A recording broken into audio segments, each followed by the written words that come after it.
বলেন। স্যার, যদি কোনো বাচ্চা বিছনায় প্রস্রাব করে 7 বছর বয়স হয়ে গেছে, তো সেক্ষেত্রে আমাদের প্রসিডিওর কি যেটা আছে ওইটাই নাকি ভিন্ন কোনো প্রসিডিওর আছে? প্রসিডিওর যেটা আছে ওটাই ঠিক আছে। আচ্ছা, তাহলে ওইভাবে চলুক। আর একটা হলো, একটা ডায়াবেটিসে রোগী আমাদের যে প্রসিডিওর আছে ওটা চালাচ্ছিলাম, কিন্তু 14-র নিচে আসতেছে না। এদিক দিয়ে তার মাথা ব্যথার প্রচন্ড সমস্যা ছিল আগে, সেটা ফিরে আসছে নতুন করে এই ডায়াবেটিস করার পরে। এখন হাইড্রো দিয়েও, আগে তো হাইড্রো দিয়ে কন্ট্রোল ছিল মাথা ব্যথা, তো এখন কোনোভাবেই পুরা সার্কেল ঘুরাইছি, কিন্তু তারপরে কোনোভাবে কন্ট্রোল হচ্ছে না। এক্ষেত্রে কি করা যায়? তাহলে ওই ডোজের পাওয়ার বৃদ্ধি করতে হবে। অল্প একটু পাওয়ার স্যার 2-3 বৃদ্ধি করছে সে। 46-এ ছিল, এখন হাইড্রো 50-এ চলে গেছে, তারপরও তেমন ইমপ্রুভ দেখতেছি না। ড্রোসেরার পাওয়ার বৃদ্ধি করতে হবে, ড্রোসেরা। ড্রোসারের পাওয়ার, আচ্ছা আচ্ছা, জি স্যার। না, স্যার আর একটা পেশেন্ট আর ডায়রিয়া এবং ঠান্ডা কাশি। তো ডায়রিয়ার জন্য কি আমাদের আলাদা কোনো প্রসিডিওর আছে? বাচ্চা ডায়রিয়ার ব্যাপারটা হলে সাধারণত যদি হাইড্রোতে কাজ না করে তখন আমাদের কার্বোভিজে চলে যেতে হয়, সরিনাম এবং থুজা মাঝখানে দিয়ে। পরিণাম থুজা, আচ্ছা আচ্ছা, জি স্যার। জাজাকাল্লাহ, আসসালামু সালাম আলাইকুম। আলাইকুম। স্যার আর একটা বিষয়, আমি গতকালকে সমস্যায় পড়ছিলাম একটা, এমনি সবার আমাদের জানার জন্য আর কি, বিষয়টা শেয়ার করতেছি। একটা প্রেগনেন্সি মহিলা, তার ব্যথা নাই কিন্তু জরায়ুর মুখ খুলে গেছে। বাচ্চা পরবর্তীতে নর্মালি হয়ে গেছে। আপনাকে ফোন দিচ্ছিলাম আরেকবার, আপনি মনে হয় ব্যস্ত ছিলেন, 10:30 বেজে গেছিল, ধরেন নাই। তো আহ, এখন স্যার এই সমস্ত ক্ষেত্রে কি করা যায়? এমনি কোনো প্রসিডিওর থাকে কিনা? একেবারে আশ্চর্যজনক ঘটনা এটা। জি। এরকম শোনাই যায় না যে ব্যথা ছাড়া। কোনো ব্যথা নাই স্যার, কোনো ধরনের ব্যথা নাই। ব্যথা না থাকার কারণে আমাদের প্রসিডিওর করতে পারিনি, কিন্তু তাকে আগেই সার্কেল ঘোরানো ছিল। তো গতকালকে শেষ পর্যন্ত হসপিটালে সিদ্ধান্ত নিচ্ছে, নার্সরা এবং ডাক্তার সিদ্ধান্ত নিচ্ছে যে সিজার করবে। সিজারের জন্য ওষুধও আনতে গেছে। আমি বলছি কার্বোভেজ 0/1 যেটা আছে 5 মিনিট পর পর চলুক, 2বার দেওয়ার মুহূর্তে বের হয়ে আসছে। কোনো ধরনের ব্যথা নাই, এবং বাচ্চা যে হয়েছে মা বুঝতেই পারে না। না, না, না। খুব বাচ্চার ওয়েটও চমৎকার। অনেক, 3 কেজি। যাক, যাই হোক, সোহরাওয়ার্দী সিজার হসপিটালে করা লাগেনি, গতকালকে রাত্রে 1:30টার সময়। নর্মাল ডেলিভারি হয়ে গেছে, এটা একটা ভালো খবর। তবে পেইন ছাড়া যে ডেলিভারি হয় এটা এই প্রথম। জি জি স্যার। এবং নার্সরাও বলছে তারা পেইন উঠানোর জন্য ইনজেকশন দিচ্ছে, কোনো ধরনের পেইন নাই। ওরা বলছে যে পেইন নাই, তো ইনজেকশন দিলে উঠবে না। তারপরও আহ, যে আর কি পেশেন্ট পার্টি ছিল, তারা বলছে দিয়ে দেখেন যা হয়। ইনজেকশন দিচ্ছে, কোনো ধরনের পেইন নেই। তো আল্লাহ রহমতে হসপিটালে নেওয়া হয়েছে 9টার দিকে, রাত্র 1টার দিকে আল্লাহ তালা করে দিছে। যাক, আলহামদুলিল্লাহ, আল্লাহ শুক্রিয়া যে জি পেইন ছাড়া একজন মা, সে মা হলেন। এটা জি জি। আহ, অন্যরকম মানে একটা একটু মুহূর্ত হয়ে থাকবে। আশ্চর্যজনকই লাগছে। জি। জি, আসসালামু আলাইকুম স্যার। স্যার ওয়ালাইকুম ভালো আসসালাম, আছেন? ফারুক। জি স্যার, এই বিষয়টাই স্যার, অনেক প্রেগনেন্সি দেখা যাচ্ছে ইয়ার সময়ে, ডেলিভারির সময়ে হালকা হালকা পিন থাকে, কিন্তু জরায়ুর মুখ অল্প কিছু খোলা থাকে। সেইগুলো প্রসিডিওর করলেও মানে পিনগুলো বাড়ে না, বা জরায়ুর মুখগুলো সঠিকভাবে যথাযথ মানে যেভাবে ইয়া হবে, ডেলিভারি হবে, ওই ওই পজিশনে জরায়ুর মুখগুলো খুলে না। এই পজিশনে আমাদের যে প্রসিডিওরে যেন ব্যথাটা বাড়ে, সম্পূর্ণ জ্বরের মুখটা খুলে কি প্রসিডিওর মানে করা যায়, ব্যবস্থা করা যায়? আমাদের এখানে যেটা আমরা করে থাকি সেটা হচ্ছে যে যখন হালকা হালকা পেইন শুরু হয়, জরায়ুর মুখটা মোটামুটি একটু খোলার মতো তৈরি হয়, বা আমরা যেটাকে লেবার পেইন বলি, সেরকম লেবার পেইন যদি আমরা বুঝতে পারি, তাহলে আমরা হাইড্রোফোবিনাম সিএম দিয়ে, সরিনাম সিএম দিয়ে, কার্বোভেজ সিএম দিয়ে, কার্বোভেজ 0/1 প্রতি 5 মিনিট পর পর দিতে থাকি, যতক্ষণ পর্যন্ত এটা ঠিকঠাক ডেলিভারি হওয়ার মতো অবস্থা তৈরি না হবে, অথবা পেশেন্ট পার্টির ধৈর্য থাকবে, ততক্ষণ পর্যন্ত এটা চলতে থাকবে। জি স্যার। জি স্যার, ধন্যবাদ স্যার। বলবো। হ্যাঁ হ্যাঁ, আসসালামু আলাইকুম। হ্যালো সুভাষ দা আসসালামু বলেন। আলাইকুম স্যার। সুভাষ দা বলেন। ভাই রুহুল আমিন প্যারালাইসিস বলেন। সম্পর্কে যদি কিছু প্যারালাইসিস সম্পর্কে যদি কিছু বলতেন ভাই, তাহলে উপকৃত হতাম। মানে প্যারালাইসিস নিয়ে একটু এটাতে ফেল মেরে যাচ্ছি। মানে 2-3টা রোগী হাত ছাড়া হয়ে গেছে।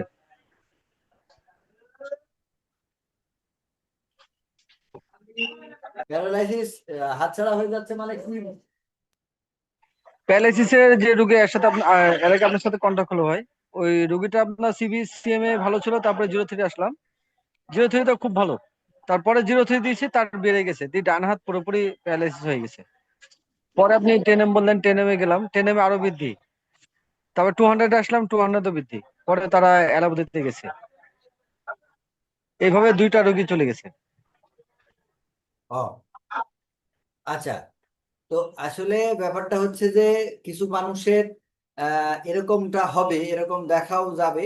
সেক্ষেত্রে আসলে কতটুকু কি বলা মুশকিল, এইটাকে আমভাবে বিচার করার কোনো সুযোগ নেই।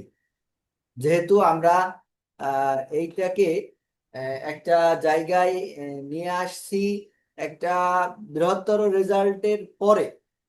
তো দু একটা রুগী আসলে কেন চলে যাচ্ছে, কি কারণে এরকম হচ্ছে, সেইটা আসলে বলা মুশকিল। অনেক সময় দেখা যায় যে রুগী আমাদের উপরে আস্থাটা নষ্ট হয়ে গেছে, অথবা রুগীর যে পেশেন্ট পার্টি আছে তারা আমাদের কাছ থেকে ওষুধ খাওয়াতে চাচ্ছে, আমাদের উপরে আস্থা আছে, কিন্তু রুগী খেতে চাচ্ছে না। তো সেই সমস্ত ক্ষেত্রে কিন্তু এই ধরনের ঘটনা ঘটে। এরকম অভিজ্ঞতা আমার আহ অনেক আছে। তো সেগুলো শেয়ার করলেও কয়েক ঘন্টা লাগবে। তো ব্যাপার হচ্ছে যে আসলে এইটা কেন এরকম হলো, সেটা তো আসলে বলা মুশকিল। জি ভাই। ওই রোগীটা আমি আবার ওরা ইয়াতে গেছিল, নাটোরে গেছিল বাবলু ডাক্তার। উনি প্যারালাইসিস সম্পর্কে মোটামুটি ভালো নাকি শুনলাম। তো ওনার প্রেসক্রিপশন দেখলাম ভাই, বেলেডোনা আর অ্যাকোনাইট, এই দুটো দিয়েছে খেতে। বেলেডোনা সকাল দুপুর, অ্যাকোনাইট দিয়েছে আপনার বিকাল রাত্রে। এইভাবে খেয়ে রোগীটা নাকি এখন একটু ভালো আছে। বেলেডোনা 200 আচ্ছা ওনার প্রেসক্রিপশনে আসতে বলেছিলাম, প্রেসক্রিপশনটা নিয়ে এসেছি। আর ব্রেনোলিয়া সিরাপ দিয়েছে, নাক্স ভৌমিক একটা সিরাপ দিয়েছে। আর মাদার দিয়েছে, মাদারটা উল্লেখ করেনি, তবে ঘানটা নিলাম, তাতে মনে হলো যে হয়তো ব্রাহ্মী মাদার অথবা জিঙ্গো বিলোবা, এই দুটো মাদার মধ্যে একটা মাদার হতে পারে। এই আচ্ছা রোগীটা এখন একটু ভালো, হাত পা নাড়াতে পারছে। আচ্ছা আচ্ছা। কিন্তু আমি জানতে চাচ্ছি ভাই যে CB03 ভালো হলো, তার হাত মোটামুটি স্বাভাবিক, সে খেতে পারলো, কিন্তু হঠাৎ করে আপনার হাত পুরোপুরি প্যারালাইজ হয়ে গেল, হওয়ার পর আর কোনো ডেভেলপ করলো না। এটা কি আমার কোনো থিওরি ভুল ছিল ভাই? তা আসলে আমাদের আমাদের কোথাও কোনো ভুল ছিল না, আমরা ঠিকঠাকই ছিলাম। কিন্তু এখানে আসলে কেন এমন হলো, সেটা যদি আমি ধরেন আমার নিজের দাদির কথা বলি। আমার নিজের দাদি যখন স্ট্রোক করলো, তখনই আমাকে জানানো হলো, আমি তখন আমার মতো করে ব্যবস্থা করলাম। তো পরবর্তীতে আহ ঠিক হয়ে গেল। তো মনে হয় মাসখানিক মতো পরে আবার দ্বিতীয়বার স্ট্রোক করলাম। তখনও আমরা ওষুধটা দিলাম। দেওয়ার পরে কি হলো, তার একটা স্ট্রোকটা থেমে গেল, মোটামুটি ভালো চলছিল। তো সাথে আমরা কোনো সময় যখন যেরকম সমস্যা হচ্ছিল সেভাবে ওষুধ দিচ্ছিলাম, লাগাতার কোনো ওষুধ দিচ্ছিলাম না। হঠাৎ মাসখানিক পরে উনি হচ্ছে বাড়িতে জানালেন যে না, আমি জাহিদের কাছে ওষুধ খাবো না, ওর কাছে ওষুধ খেলে খেলে আমার সারবে না। আমার কোথায় নিয়ে যেতে হবে, আমার ওই পাশে আমাদের আরেকজন ডাক্তার আছে, তার কাছে নিয়ে গেলে ভালো হবে। তো মোটামুটি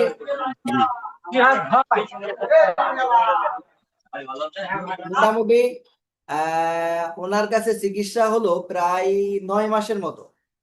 তো 9 মাসের মতো চিকিৎসা হওয়ার ফলে আমি যেই জায়গায় 9 মাস আগে ছেড়েছিলাম, ঠিক সেই জায়গায় দাঁড়িয়েছিল। কিন্তু উনি ওষুধ খাচ্ছিলেন, ভালোই ছিলেন। এরকম অনেক ঘটনা আছে। তো রুগীদের আসলে আস্থা কখন নষ্ট হবে আর কখন থাকবে, কখন কোথায় যাবে না যাবে, আহ সেই সমস্ত জায়গাগুলোতে আমাদের একটুখানি হিসাব করে দেখতে হবে যে আমাদের এই টেকনিক্যাল কোনো ভুল হচ্ছে কিনা। যেমন ধরেন গত কয়েকদিন আগে আমাদের এক ডাক্তারের আত্মীয় আমার কাছে পাঠালো। আমি তার সমস্যা শুনে তাকে বললাম যে এই ওষুধগুলো দেওয়ার জন্য। তো আমরা হাইড্রোফোবিনাম 15 চালানোর কথা বলেছি। তো উনি বানিয়ে দিয়েছিলেন বা ওনার কাছে বানানো আছে, সেইভাবে উনি খাচ্ছিলেন। পরের দিন আবার ওই পেশেন্ট এসে হাজির। উনি বললেন যে ওই ওষুধ খেয়ে আমার তেমন রেজাল্ট হচ্ছে না, আপনি আবার আমাকে ওষুধ দেন। তো আমি কি করলাম, আমাদের যে কি বলে আমরা রেকটিফাইড স্পিরিট, যে মেডিসিন বা প্লাসিবো বা স্যাক্লাক যাই বলি না কেন, ওইগুলো মিক্সড করে ওনাকে হাইড্রোকোপিনাম 15 বানিয়ে দিলাম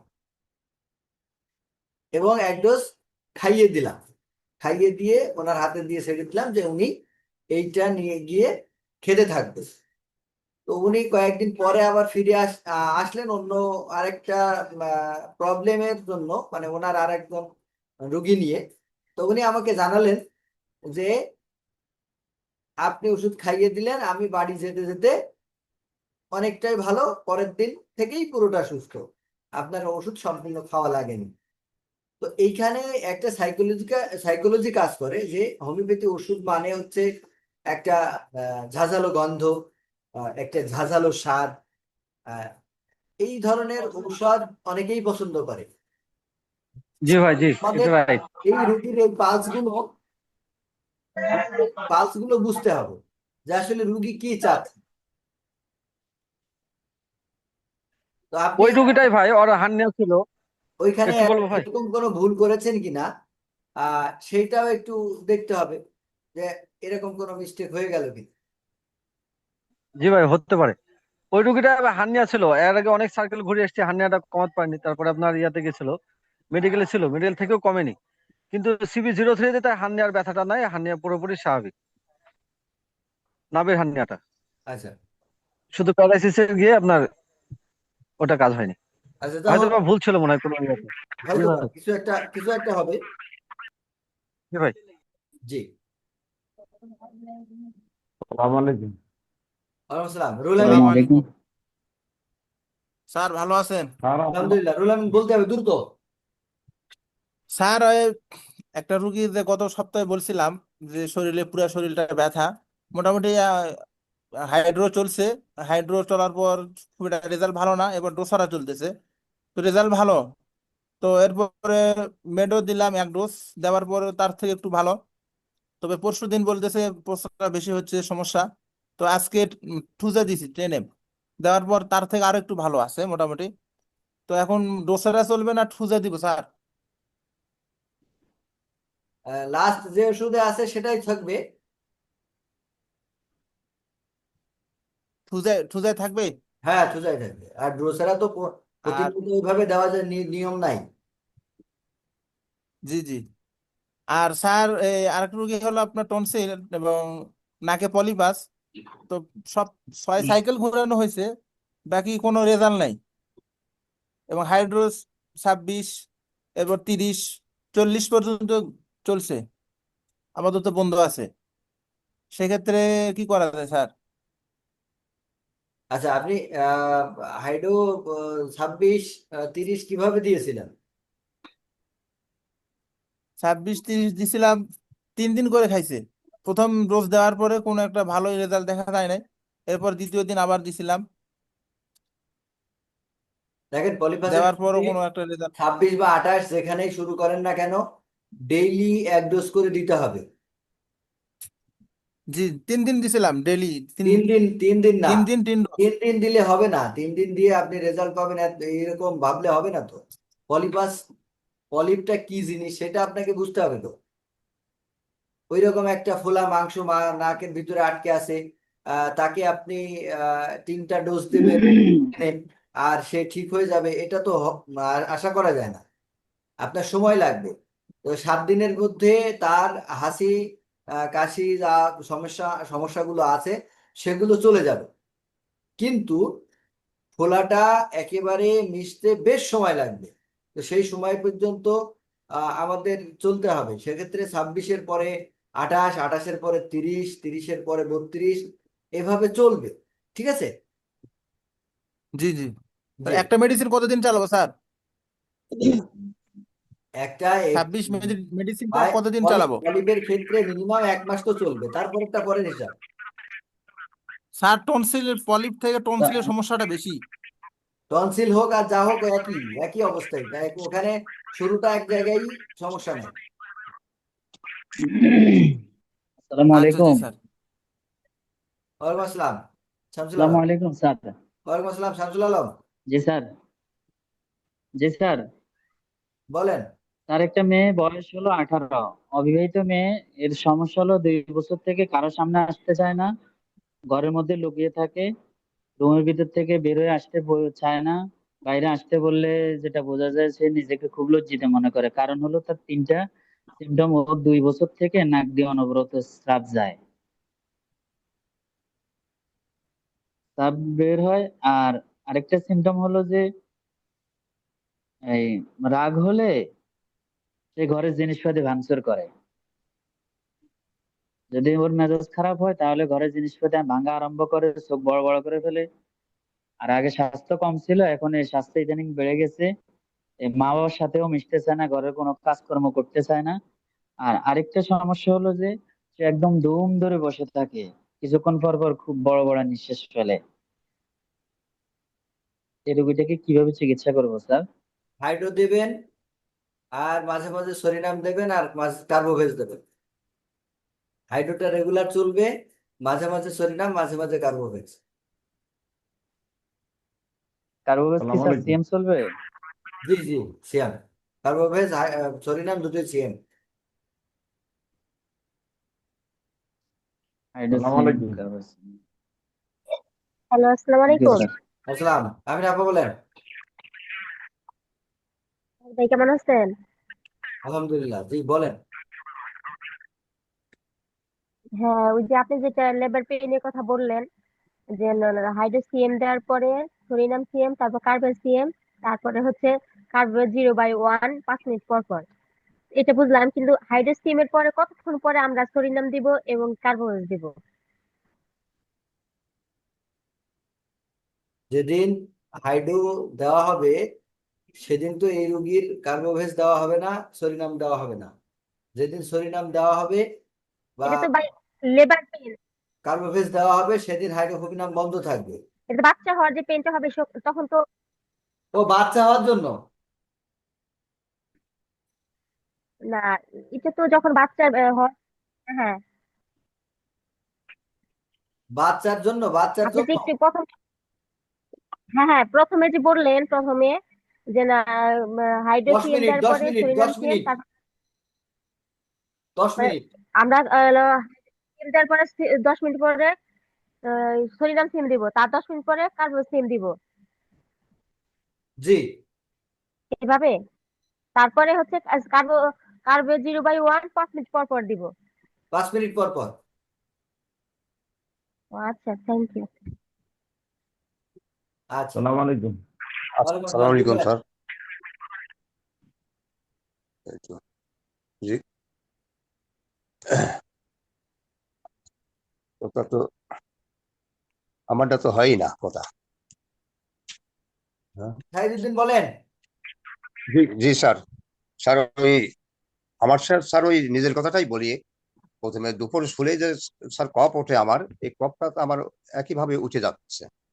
মাঝে তো বুকের বাম সাইডে স্যার ব্যথা হলো হাড়ে, হাড়ের ব্যথার জন্য আমি ওই হাইড্রোফোবিনাম সিএম খেলাম।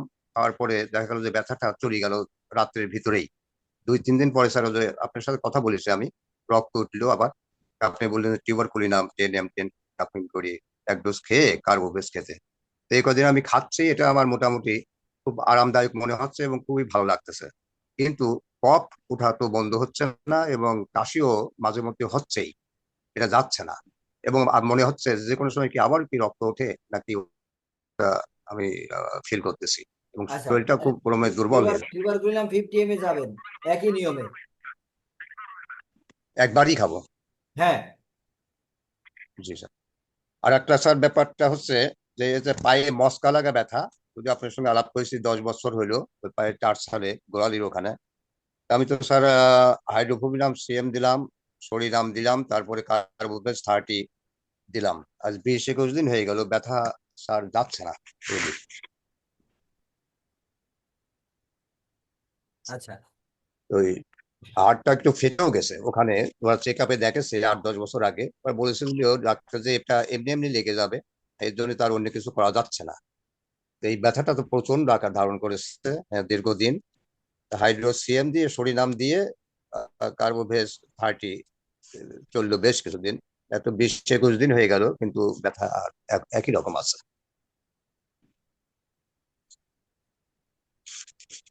তাহলে কার্বোভেজ কত দেওয়া হয়েছিল? 30, 030। 030, তাতে কম হয় নাই? না, জি স্যার। আচ্ছা, এক ডোজ টিউবারকুলিনাম, এক ডোজ সিভিলিনাম দিয়ে কার্বোভেজ সিএম এ আসেন। লিভার সিভিলিয়ান দিয়ে। আর স্যার একটা ব্যাপার হচ্ছে যে পেটে ব্যথার জন্য খোঁজা সিএম দিয়ে শুধু কার্বোভেজ 200 দিলেই হবে, না আপনি হাইড্রোফোবিনাম দিয়ে সরিনাম দিয়ে কার্বোভেজ যেতে হবে, না কিভাবে এটা এই ট্রিটমেন্টটা করবো যে পেটে ব্যথা? আহ, আমি তো হাইড্রোতেই একটা হয়ে রোগীকে যায়, হাইড্রোফোবিনাম দিয়ে। হাইড্রোতেই হয়ে যায়, কিন্তু যদি বেশি সমস্যা মনে হয় তখন আমাদের এগুলো করার প্রয়োজন হয়। তখন ওই সিস্টেমে দিতে হবে। জি। আরেকটা রোগীর ব্যাপারটা স্যার, একটা হচ্ছে যে মহিলা রোগী, 48 বছর বয়স। তার চেক আপে ধরা পড়েছে যে তার নার্ভে মানে নিউরের সমস্যা, মাজার হাড়ও ক্ষয় হয়ে গেছে। এই রোগীটার সারা শরীর প্রচন্ড জ্বালাপোড়া করে, ঠান্ডা পানিতে লাগায় রাখলে কিংবা মানে কোনো কাপড় চোপড় ভিজায় গায়ে টায়ে দিয়ে রাখলে পরে একটু উপশম বোধ করে। এই রোগীর অনেকগুলো আপনার টিউমার হয়েছিল ঘাড়ে, গলায়, বগলে। তো এই টিউমার গুলো আমি হাইড্রো 28 দিয়ে শুরু করলাম, এবং লাস্ট পর্যন্ত মাঝে মধ্যে সরিনাম পূজা মাঝে দিছি, এবং এটা আপনার 30-38 পর্যন্ত দেওয়াতে এই টিউমার গুলি ফুলই চলে গেছে। কিন্তু এই জ্বালা পোড়া এই ব্যাপারটা যাচ্ছে না। পরবর্তী পর্যায়ে আমি কার্বোভেজ 30 দিলাম, 32 দিলাম, তাতেও কোনো উপশম হলো না, একই অবস্থায় আছে। এই রোগীটার ক্ষেত্রে এখন কি করা যায়? আপনি থুজা দিয়েছেন? পূজা দিছি স্যার, পূজা দিছি ওই ওই সময় টিউমারের সময়, যখন টিউমার ছিল তখনই সরিনাম পূজা টিউবারকুলার ওগুলি করা দ্রুত হয়েছে? চলে গেছে। জি টিউবারকুলার করা হয়েছে? না স্যার, টিউবারকুলার করা টিউবারকুলারে হয়নি। চলে যান, এক ডোজ টিউবারকুলার দিয়ে দেখেন। আচ্ছা স্যার, একটা আমরা যেটা ইয়ে করি, যে আমরা আমরা যেটা দেখেছি যে টিউবারকুলিনাম, ব্যাসিলিনামের অসম্পূর্ণ কাজ সম্পূর্ণ করে আসসালামু ডসরা। আলাইকুম জাহিদ ভাই।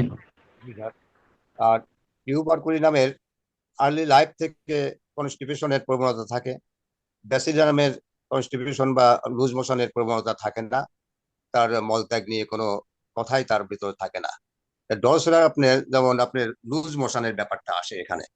আবার অনেক অনেক ক্ষেত্রে দেখা যায় যে লুজ মোশন ছাড়াও ডসরা ব্যবহার করা যায়। এই ব্যাপারটা স্যার একটু একটু বিস্তারিত একটু আলোচনা হলে তো মনে হয় আমাদের একটু ভালো হয় আমার জন্য। আচ্ছা, যেমন আপনি কিডনি, ডায়াবেটিস, বংশগত জেনেটিক রোগের ক্ষেত্রে আমরা দিকে তখন তো স্যার আবার লুজ মোশনের দিকে দৃষ্টি দেওয়া হয় না। এখানে আর 5 মিনিট সময় আছে, অনেকেরই প্রশ্ন আছে, আর 5 মিনিটের ভেতরে আলোচনা শেষ হবে কিনা সেটাও বলা যাচ্ছে না। আজকে আমরা সেকেন্ড পার্টে আসবো, ওখানে এইটা নিয়ে কথা বলবো, আর প্রশ্ন উত্তর পর্বটা সেরে নিই। জি জি, আসসালামু আলাইকুম। ওয়ালাইকুম আসসালাম। আসসালামু আলাইকুম। স্যার ভালো আছেন? আলহামদুলিল্লাহ। কে বলছেন? স্যার আমি ইউসুফ বলছি স্যার। এই যে আপনার এখানে নামটা ওঠে না, একটু নামটা লিখবেন। হ্যাঁ, জি বলেন। স্যার আমাদের একটা রোগী ওই পলিফাস নিয়ে আসতে আছে, তো এখন ওই হাইড্রো 26 দিয়ে শুরু করছি। 26 দেওয়ার পরে রোগীটার ওই পলিফাসটা আরো বাড়ি গেছে, তখন 200-তে নামিয়ে আসছি আর কি। তো 200-তে নামিয়ে আসার পরে তার কিন্তু ওই নানান সমস্যা দেখা দিচ্ছে, একটা পিন করা, তারপরে হাতের আঙ্গুল বাঁকা হওয়া, তারপরে আপনার এই মাথা ব্যথা, গেলি ব্যথা, তারপরে যে আমি বুকে ধরফর করা, বিশেষ করে চোখে চোখে ধোয়া ধোয়া দেখা। তো তখন এই সুজা সিএম এবং সার্কুলার সিএম দিয়েছিলেন, তারপর দিয়েও আমি ভালো ইয়ে পাওয়া যায় না। এখনো সরিনাম সিএম আপনি এবং একটু মোবাইলটা কার্বো কাছে সিএম নিয়ে বলেন চলতেছে। কথা। জি, মোবাইলটা কাছে নিয়ে কথা এখন বলেন। বর্তমানে এখন সরিনাম সিএম চলতেছে আর কার্বোকে সিএম চলতেছে স্যার। হ্যাঁ, তো এখন কি অবস্থা কি? হ্যাঁ, এখন এটা হচ্ছে কিছুদিন আগে বিয়ে হয়েছে মেয়েটার। বিয়ের পরে এখন তার জ্বালা পোড়াটা বেশি। এখন স্বামী আসলে তার কাছে দুর্বল লাগে, তার কাছে খারাপ লাগে, অশান্তি লাগে। এখন এই ব্যাপারটা বেশি জটিল আর কি। এখন কি দেওয়া যায়? কার্বোভেজ কত দেওয়া হয়েছিল? কারণ সিএম চলতেছে আর সরিনাম সিএম চলতেছে। সরিনাম সিএম সকালে চলে, আর আপনার কার্বোভেজ বিকেলে চলে সিএম। সরিনাম আর কার্বোভেজ এইভাবে কেন? এটা দিছিলাম ওই তার জ্বালা পোড়া, তার এই যে পেটে পিং পিং করে, ওই কারণে দেখা গেছে ওই খাদ্য দেওয়ার কারণে বাড়ি গেছে, বাড়ি যাওয়ার পরে জ্বালা পোড়াটা বেশি অস্থিরতা হয়েছে। এই কারণে সরিনামের দিকে গেছিলাম, আর কার্বোভেজটা ওই ফ্যাটের কারণে চিন্তা করছিলাম আর।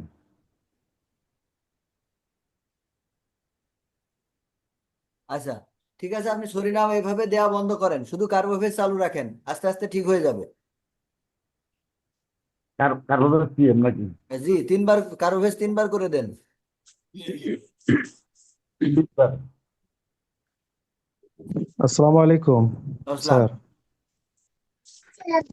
স্যার, আমার একটা রোগী, এই যে মহিলা 42 বছর বয়স, তো উনি কনসেপ্ট হয় না, বাচ্চা এখনো হয় নাই, তো সেজন্য আমি ট্রিটমেন্ট চালাচ্ছিলাম। তো এই 2 মাস হলো মাসিক বন্ধ হয়ে গেছে, তো মাসিকই হচ্ছে না। তো আমি আবার হাইড্রো সিএম দিয়েছিলাম, হাইড্রো 15, তারপরে 03-তে আসছিলাম, 06, এটা দেওয়ার পরে হয় নাই। আবার সিভিতে গেছি, সিএম দিয়ে আবার 03, 06 এভাবে চালাইছি, কিন্তু হচ্ছে না। 2 মাস বন্ধ হয়ে রয়েছে মাসিক। এখন এই বিষয়ে কি করা যায় স্যার? থাইরয়েডের কি অবস্থা আছে? থাইরয়েড বর্তমান স্বাভাবিক, সমস্যা নেই। কত আছে কত?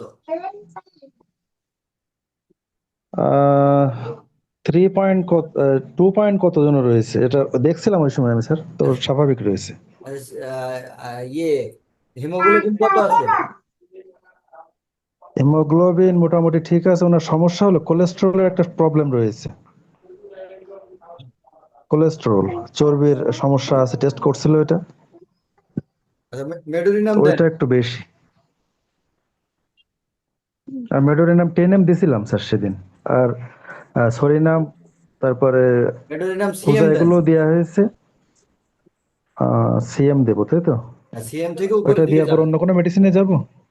না। ও শুধু মেডোই চলবে তাই তো? জি। জি জি, ইনশাআল্লাহ। আসসালামু আলাইকুম। ওয়ালাইকুম আসসালাম। 1 মিনিটের মধ্যে লাইনটা জাহিদ কেটে ভাই, যাবে, লাইন কেটে গেলে আপনারা আবার জাহিদ ভাই, যুক্ত হবেন। লাইনটা কেটে দিয়ে আবার যুক্ত হবেন আপনারা সবাই।